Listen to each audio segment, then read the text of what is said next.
국민연금공단 노후준비 전문 강사 강석기입니다. 인사드리겠습니다. 자, 이번 시간에는 행복한 노후를 위한 보험관리와 상속과 증여에 대한 얘기를 하고자 합니다. 자, 강의 순서를 말씀드리겠습니다. 먼저 50대에는 보험을 어떻게 관리할 것인가를 알아보겠습니다. 자, 두 번째는 보험 종류별 가입 시 고려사항과 보험료 다이어트를 어떻게 할 것인가를 알아보겠습니다. 자, 세 번째는 세금 절세 면에서 상속이 유리한지 아니면 증여가 유리한지를 알아보겠습니다. 자, 마지막 네 번째는 유언장 작성입니다. 가정의 화목을 도모하고 또 분쟁을 해결하기 위해 법률적 효력이 있는 유언장 작성에 관해서 알아보도록 하겠습니다. 자, 다음은 50대가 알아둬야 할 보험관리법입니다. 노후가 되면은 보험은 더욱 중요해지고 또 필요한 시기가 됩니다. 자, 왜냐하면은 이 노후에는 병원에도 많이 가고 또 암이라든가 뇌출혈과 같은 그런 중대한 질병에 우리가 쉽게 노출되기 때문에 그렇습니다. 자, 그러면 50대 보험관리법 첫 번째가 무엇일까요? 제일 먼저 오래된 보험은 실효되지 않도록 관리하는 것입니다. 자, 보험료는 2달만 납부하지 않아도 실효가 될 수 있습니다. 자동이체가 되어 있으면은 통장에 잔고를 확인하시고 또 고지서로 납부한다면은 이사를 할 경우에는 반드시 주소를 변경시켜 두어야 합니다. 자, 두 번째입니다. 중대 질병은 반드시 확보해 두어야 합니다. 자, 암이라든가 뇌혈관, 심장질환 이런 중대 질병은 병원비도 많이 들고 치료기간도 길기 때문에 보장이 꼭 필요한 보험입니다. 자, 세 번째는 보험료 만기는 반드시 80세 이상으로 한다입니다. 자, 보험은 보장기간이 길수록 좋은 보험입니다. 100세까지 보장하는 상품에 꼭 가입하시기를 바랍니다. 자, 네 번째는 실손보험은 중복 가입을 피한다입니다. 자, 실손보험을 2개를 가입하나 1개를 가입하나 보장액이 동일하기 때문에 만약에 실손보험을 내가 2개를 가입했다면 1개는 가감하게 정리하시기를 바랍니다. 자, 다섯 번째입니다. 적정한 보험료 수수는 소득의 10% 수준입니다. 자, 보험은 위험에 대한 대비이지 결코 재테크가 아닙니다. 자, 그래서 자신의 소득에 맞는 적정한 보험을 가입해야 합니다. 가령 200만 원의 소득자라면 월 20만 원을 넘지 않도록 관리하는 것입니다. 자, 마지막으로 여섯 번째는 만기 환급금에 대한 미련을 버리자입니다. 보험은 만기 때 적립금을 돌려주는 만기 환급형과 보험료가 소멸하는 순수 보장형으로 나눕니다. 야, 만기 환급금이 많아지면은 보험료가 비싸질까요? 싸질까요? 예, 당연히 비싸지겠죠. 자, 그래서 우리는 보험료가 저렴한 이 순수 보장형으로 하는 것이 가장 바람직합니다. 나머지 돈으로는 차라리 투자를 하는 것이 가장 합리적입니다. 자, 다음은 암보험 가입 시 고려사항을 한번 알아보겠습니다. 자, 50대에는 보험에 가입할 수 있는 마지막 기회입니다. 자, 왜냐하면은 대부분의 보험이 60까지 가입하도록 설계되어 있기 때문에 그렇습니다. 물론 60세가 넘어도 가입할 수 있는 보험이 있습니다. 문제는 비싸거나 보장이 또 별로인 경우가 사실 많습니다. 통계 자료에 의하면 우리나라에서는 25%가 암으로 사망한다고 합니다. 또 암에 걸릴 확률은 한 50% 정도 된다고 합니다. 자, 여러분 암보험 꼭 준비하시기를 바랍니다. 자, 다음은 암보험 가입 시 고려사항. 자, 첫 번째입니다. 고액암, 일반암, 소액암 구분을 따져보자는 것입니다. 자, 암보험은 고액암, 일반암, 소액암 구분에 따라서 이 보장금액의 차이가 또 매우 큽니다. 자, 일반암의 보장금액이 여러분 1,000만 원이면 소액암은 여러분 얼마일 것 같습니까? 예, 10분의 1인 100만 원입니다. 갑상선암은 여러분 일반암일까요? 소액암일까요? 예, 소액암입니다. 옛날에는 이게 일반암이었습니다. 지금은 모든 보험사가 소외감으로 다루고 있습니다. 제 고객 중 한 분이 오래전에 암보험 2개를 가입했다고 합니다. 물론 그때는 이 갑상선암이 일반암에 속해 있었습니다. 자, 그런데 2년 전에 갑상선암 진단을 받고 또 치료를 다 받고 나서 암보험금 6천만 원을 받아서 딸 결혼 자금에 썼다는 얘기를 제가 들은 적이 있습니다. 자, 그런데 그분이 만약에 지금 암보험을 가입했다면 얼마를 보장받겠습니까? 바로 10분의 1인 600만 원만 보장받게 됩니다. 자, 여러분, 유방암은 일반암일까요? 소외감일까요? 아마 유방암을 일반암으로 알고 계시는 분도 꽤 많으실 겁니다. 예, 지금은 유방암도 거의 모든 보험사가 이 소외감으로 다루고 있습니다. 자, 그러면 이런 유방암, 자궁암, 전립선암이 일반암인지 소외감인지 꼭 구분해 보시기를 바랍니다. 자, 여러분, 고해감, 일반암, 소외감 구분을 꼭 따져보시기를 바랍니다. 자, 두 번째입니다. 갱신 절차입니다. 약간의 갱신 절차가 어떻게 되어 있는지 꼭 확인하셔야 합니다. 계약자에게 가장 유리한 갱신 절차는 자동갱신입니다. 자동갱신은 보장기간이 끝나면 고지서가 자동으로 연장돼 나오는 것을 말합니다. 자, 계약자가 계속 가입을 거절하게 되면은 거기서 계약이 종료돼 버립니다. 자, 그러나 자동갱신 조항이 여러분 없으면 어떻게 될까요? 보험사에서 이 거절을 할 수가 있습니다. 뭐 당뇨나 고혈압이 있으면 가입을 못합니다 라고 보험사 측에서 거절할 수가 있다는 것입니다. 자, 암보험 만료 시점에 암보험이 가장 절실히 필요할 때 암보험을 가입할 수 없게 된다는 것입니다. 여러분, 약간의 자동갱신 조항 꼭 확인하시기를 바랍니다. 자, 다음 세 번째입니다. 암은 이 가족력이 또 굉장히 중요합니다. 부모님이 위암으로 돌아가셨다면은 나도 위암에 상당히 노출되어 있기 때문에 위암의 보장 금액을 높여서 가입을 하고 기간도 길게 할 필요가 있습니다. 자, 의료실비보험은 어떤 보험일까요? 의료실비보험은 저렴한 보험료로 의료에 관한 대부분의 보장을 받을 수 있기 때문에 이 노후에 꼭 필요한 보험입니다. 우리나라는 모든 국민이 국민건강보험을 적용받고 있습니다. 그러나 국민건강보험을 적용이 되어도 이 본인부담금과 이 비급여 부분은 본인이 납부를 해야 합니다. 그래서 의료실비보험은 저렴한 보험료로 본인부담금과 비급여 부분을 보장하는 데 그 목적이 있습니다. 자, 의료실비보험을 가입하면은 적은 보험료로 연간 5천만 원 한도까지 보장받을 수 있기 때문에 노후에 꼭 필요한 보험입니다. 자, 의료실비보험은 중복 가입할 필요는 없습니다.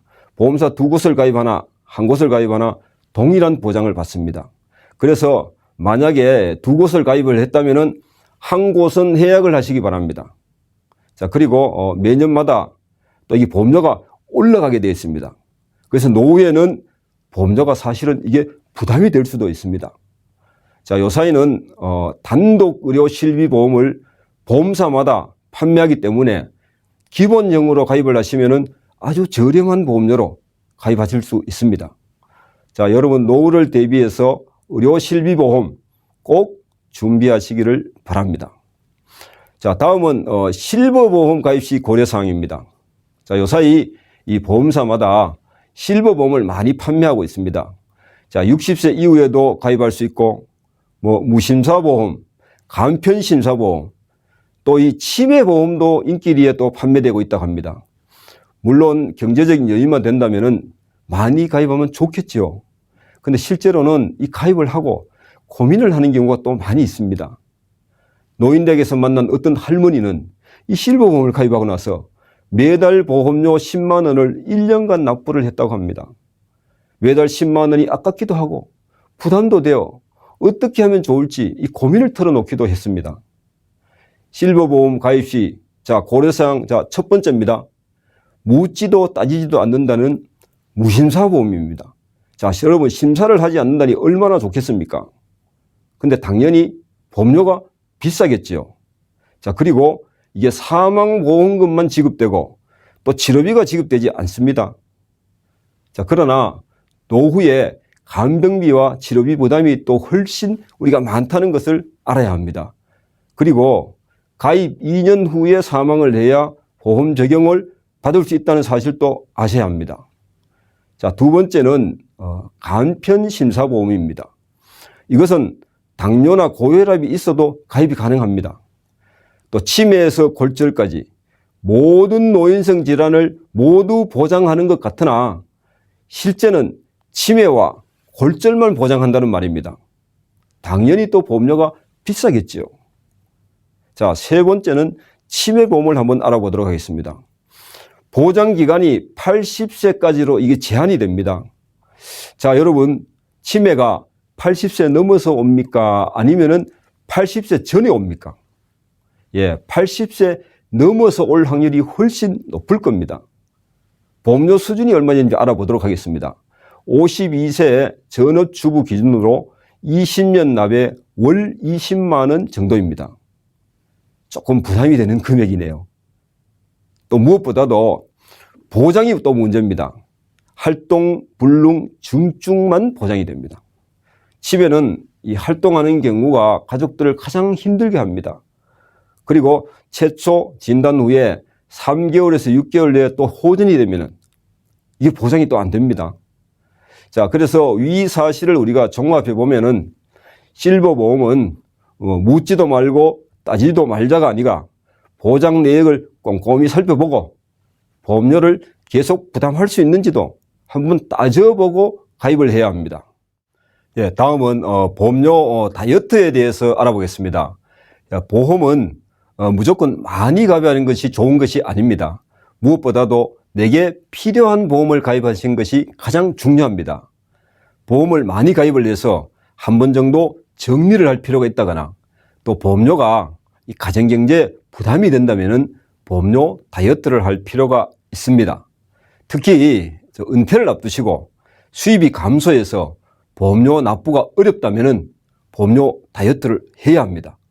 자, 여기 이 보험료 다이어트 우선순위 3종 세트라는 게 있습니다.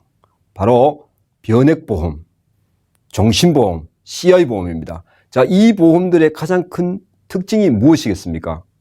바로 보험료가 비싸다는 것입니다.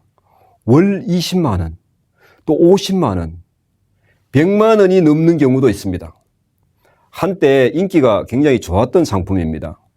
자, 그러면 지금은 인기가 없느냐? 그렇지는 않습니다. 자, 옛날보다는 인기가 좀 떨어지는 상품입니다. 자, 첫 번째 변액보험을 한번 보도록 하겠습니다. 자, 여러분, 변액보험은 말 그대로 보험금이 변하는 상품을 말합니다. 자, 이게 투자 상품이기 때문에 경기에 따라서 보험금이 달라지는 상품입니다. 만기가 얼마 남지 않았다면은 만기까지 완납을 하십시오. 아직 납기가 많이 남고 보험료가 부담이 된다면은 해약을 하신 후에 적금으로 갈아타시면 됩니다. 자, 두 번째는 종신보험입니다. 종신보험은 이게 종신토록 보장을 해주는 상품입니다. 자, 예를 들면은 사망을 담보로 1억 종신보험에 가입했다면은 언제든지 사망을 하면은 1억을 보장한다는 상품입니다. 자, 그래서 보험료가 대체로 좀 비쌉니다. 자, 보험료가 비싸서 내가 부담하기 곤란하시면은 해약을 하시고 정기보험으로 가입하시는 것도 하나의 방법이 됩니다. 자, 정기보험은 기간을 정해서 보장하기 때문에 보험료가 훨씬 싸게 되어 있습니다. 또 가맥 완납이라는 제도도 있습니다. 가맥 완납은 자, 20년 납에서 10년을 납부를 했다면은 보험금을 1억에서 5천으로 가맥을 하고 지금부터는 내가 납부를 중지하는 것입니다. 자, 연장정기는 기간을 단축시키는 걸 말합니다. 종신에서 20년간 보장받는 것을 바꾸고 지금부터 납부를 또 중지하는 제도입니다. 자, CI보험은 중대질병에 대해서 보장해 주는 상품인데 사실 이것도 보험료가 좀 비쌉니다. 자, 만약에 보험료가 부담이 되신다면은 실손보험이나 또 의료비 통장으로 대체하는 것도 한 방법이 되겠습니다.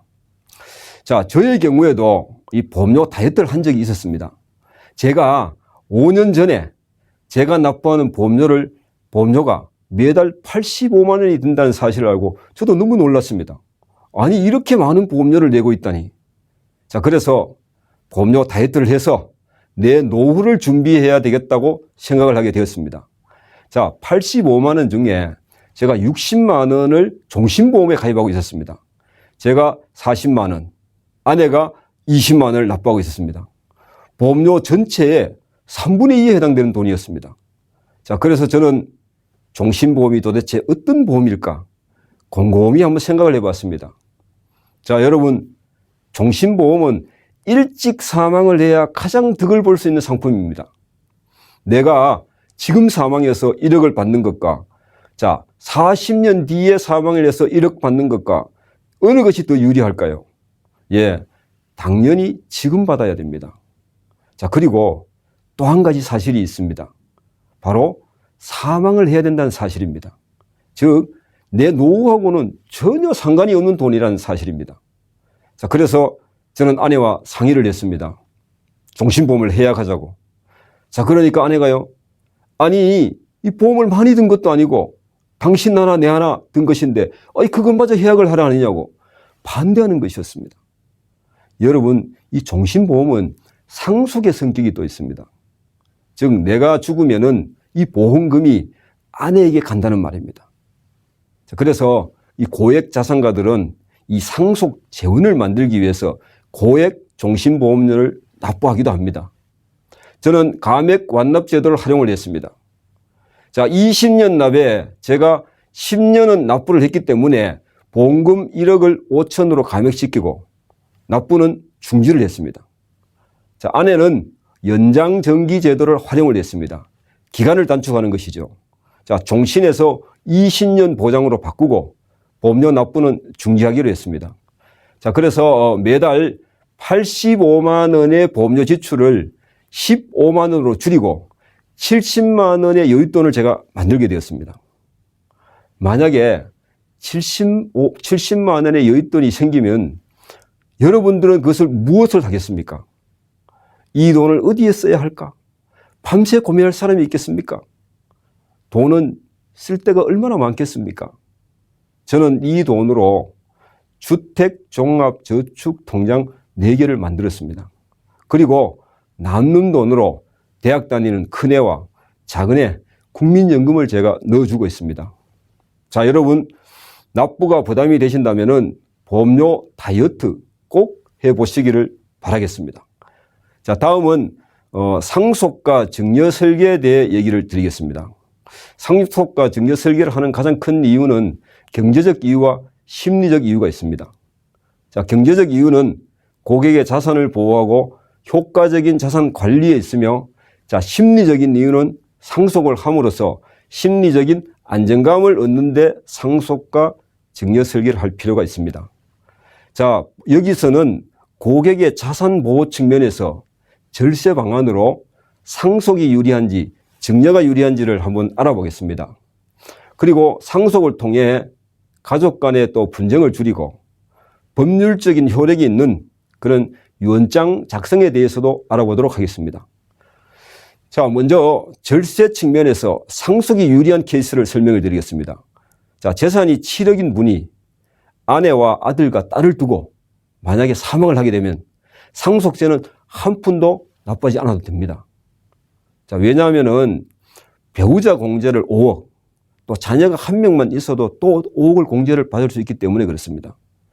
자, 그러나 살아생전에 미리 재산을 증여를 하면 어떻게 될까요? 가령 아들 2억, 딸 2억을 미리 증여를 하면은 4천만 원의 증여세를 부담해야 합니다. 자, 이분의 경우에는 증여보다는 상속이 절세 면에서 훨씬 더 유리합니다. 자, 왜 이런 현상이 발생되게 될까요? 바로 공제액의 차이 때문에 그렇습니다. 상속은 상속 재산 전체에 대해서 공제를 하고 또 이 공제액도 매우 큽니다. 자, 거기에 반해서 증여는 수증자가 받는 금액에 대해서 공제를 하는데 금액도 자녀 한 명당 5천만 원으로 규모가 좀 적기 때문에 그렇습니다. 자, 다음은 증여가 더 유리한 케이스입니다. 자, 재산이 45억을 소유하고 있는 분이 있다고 가정하겠습니다. 자, 벌써 이 재산 규모가 좀 크다는 걸 알 수 있겠죠. 자, 아들과 딸에게 45억 전부를 상속하게 되면은 상속세가 15억 4천만 원이 나옵니다. 자, 그러나 미리 30억 원은 증여를 하고 15억을 상속을 한다면은 총 상속 증여세는 10억 8천만 원이 됩니다. 그래서 미리 증여하는 경우가 4억 6천만 원이나 절세를 할 수 있습니다. 자, 그런데 여기서 반드시 증여는 사망 10년 전에 하셔야 합니다. 자, 10년 안에 하게 되면 상속과 똑같이 세금을 부과하게 되기 때문에 그렇습니다. 자, 그러면 왜 이런 현상이 발생할까요? 바로 상속과 증여세율이 누진세이기 때문입니다. 상속 시에는 가표가 커서 세율이 한 50% 정도 적용이 되고 증여는 가표가 낮아서 세율이 낮게 적용되기 때문에 그렇습니다. 자, 그래서 재산의 규모가 아주 큰 사람은 미리 증여를 통해서 절세를 하는 경우가 있다고 보면 되겠습니다. 자, 결론적으로 재산이 10억 이하이면은 상속이 유리하고 재산이 더 많은 경우에는 증여가 더 유리하다고 하겠습니다. 자, 그러면 상속세 공제액을 도표를 보면서 알아보도록 하겠습니다. 자, 보통 주택이나 부동산을 소유하고 있으면은 배우자와 자녀가 있다고 보면은 공제액이 한 10억 정도입니다. 자, 왜냐하면 배우자 공제 5억, 또 자녀가 한 명 있으면 또 5억을 공제 받기 때문에 그렇습니다. 자, 그러면 금융자산이 있으면 또 어떻게 될까요? 금융자산은 또 2억이 추가로 또 공제가 됩니다.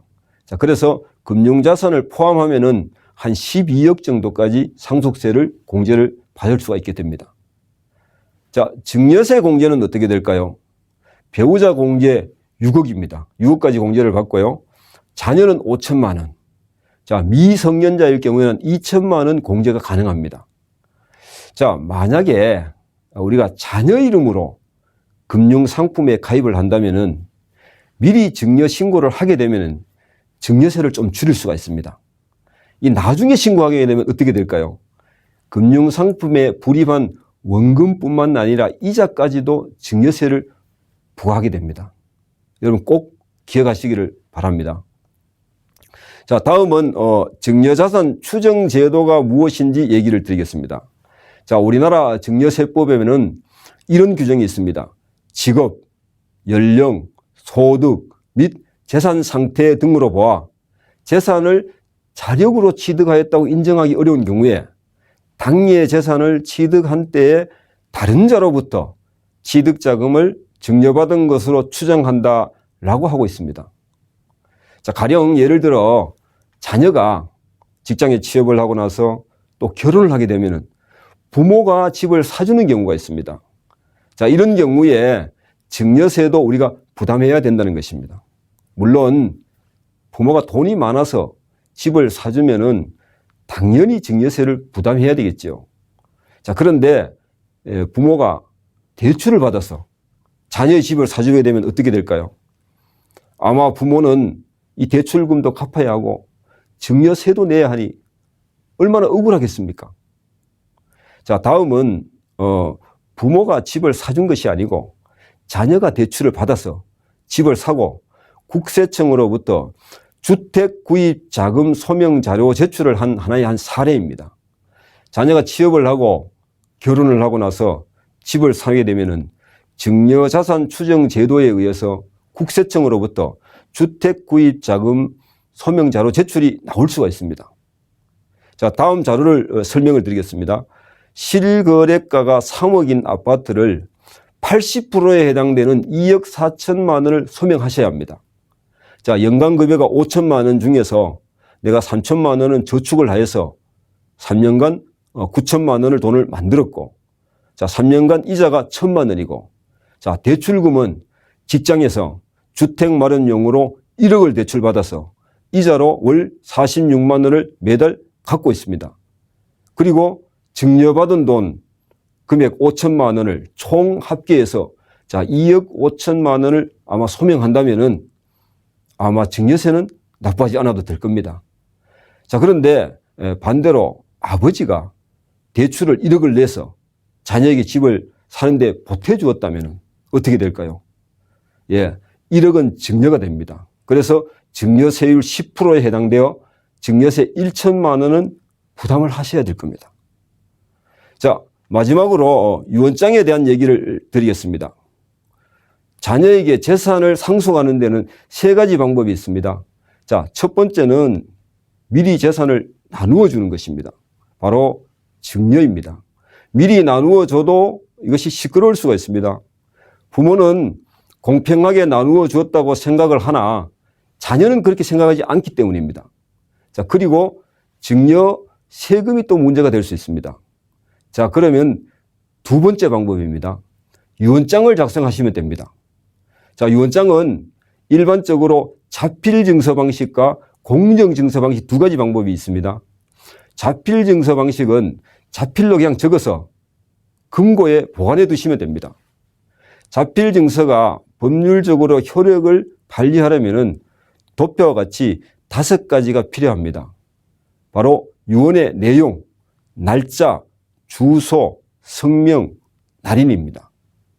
자, 여기서 날인은 이 도장을 찍는 걸 말합니다. 무인도 가능합니다. 무인. 우리나라는 이 사인 문화가 아니어서 사인은 안 된다고 합니다. 자, 자필 증서는 이해관계가 복잡하지 않고 재산 규모가 적은 경우에 사용을 합니다. 거기에 반해서 이 공정증서 방식은 이해관계가 좀 복잡하고 또 자녀의 수도 많고 재산 규모가 아주 큰 경우에는 공정증서 방식이 훨씬 더 유리합니다. 공정증서 방식은 공증서에 가서 증인 2사람을 또 세워야 됩니다. 그리고 스스로도 또 납부를 해야 하는 좀 번거롭기는 합니다만은 법률적으로 확실한 제도입니다. 자, 다음은 3번째 방법입니다. 자, 첫 번째는 미리 나누어 준다. 2번째는 유언장을 작성한다. 자, 3번째가 여러분 무엇일까요? 예, 바로 한 푼도 남기지 않는다입니다. 자, 적게 남기면은 분쟁의 씨앗이 적고 많이 남기면은 분쟁의 씨앗이 크기 때문에 그렇습니다. 남기지 않고 다 쓰고 갈 수 있도록 국가가 만든 제도가 한 가지 있습니다.